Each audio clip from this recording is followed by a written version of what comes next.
আসসালামু আলাইকুম everyone, welcome to সানাস বেক টাইম। সো আজকে আমরা খুবই সিম্পল ওয়েতে দেখব কিভাবে কেকের পুরো অংশটা কিভাবে আমরা উঠিয়ে ফেলবো। সো এখানে আমি মিল্ক সিরাপ ইউজ করছি, আপনারা চাইলে সুগার সিরাপও ইউজ করতে পারবেন। জাস্ট সিরাপটা আপনি দিয়ে এভাবে পুরো কেকের উপরের পোর্শনটা, মানে যেটা নিচে ছিল এবং পড়ে গিয়েছিল, এটা আমি লাস্ট পোর্শনে একদম উপরে রেখেছিলাম, সেটা জাস্ট আমি আমার মিল্ক সিরাপ দিয়ে ভিজিয়ে নিচ্ছি।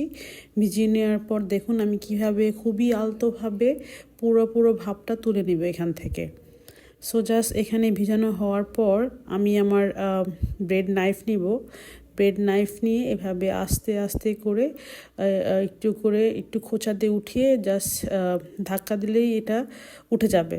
সো এখানে খুব সফটলি কিন্তু আমি খুব ইজিলি উঠাতে পারবো, এতে করে কোথাও কোনো ধরনের পুরো ভাপ একেবারেই থাকবে না এবং কেকটা একদমই টেস্ট বলেন, দেখতে বলেন, সব দিক দিয়েই কিন্তু কেকটা এখন চমৎকার হয়ে যাবে।